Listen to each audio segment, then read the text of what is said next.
ఉమా మహేశ్వరి గారు అయితే ప్రగతి నగర్ నుంచి కలర్ ఇంప్రూవ్మెంట్కి, ట్యాన్ రూమ్కి, పిగ్మెంటేషన్కి అయితే ప్రొడక్ట్స్ అయితే ఆర్డర్ పెట్టుకున్నారండి. మేడంకి రిటర్న్ గిఫ్ట్ వచ్చేసి బ్యాగ్ అండి. దివాళీకి అయితే ఈ సోప్ అయితే కలర్ ఇంప్రూవ్మెంట్కి, ట్యాన్ రూమ్కి, పిగ్మెంటేషన్కి ఫ్రీ అయితే ఇస్తున్నామండి.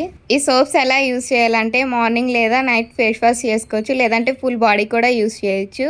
ఈ ప్యాక్ వచ్చేసి డైలీ రోజ్ వాటర్లో మిక్స్ చేసుకుని ఫేస్కి అనేది థిక్ లేయర్గా అప్లై చేసుకోవాలండి. ఈ ప్రొడక్ట్స్ మీకు కూడా కావాలంటే స్క్రీన్ మీద ఉన్న నెంబర్కి కాల్ కానీ మెసేజ్ కానీ చేయండి. మీ ఆర్డర్ అనేది మేము ప్లస్ చేసుకుంటాం. ఇప్పుడైతే మేడంకి ర్యాపిడో చేస్తున్నాం. థ్యాంక్ యూ మ్యామ్, మా ప్రొడక్ట్స్ నచ్చి మళ్ళీ ఆర్డర్ పెట్టుకున్నందుకు. ఈ ప్రొడక్ట్స్ అయితే all over India courier available. Local అయితే ర్యాపిడో చేస్తాం, లేదంటే సెలూన్ విజిట్ అయ్యి కూడా తీసుకోవచ్చు. మా సెలూన్ వచ్చేసి Hyderabad Manikonda Puppalaguda Babai hotel opposite Shri Divya colours beauty salon. Morning 10 to night 10 వరకు ఓపెన్ అయి ఉంటుందండి. సండే కూడా అవైలబుల్, పోస్ట్ కూడా అవైలబుల్.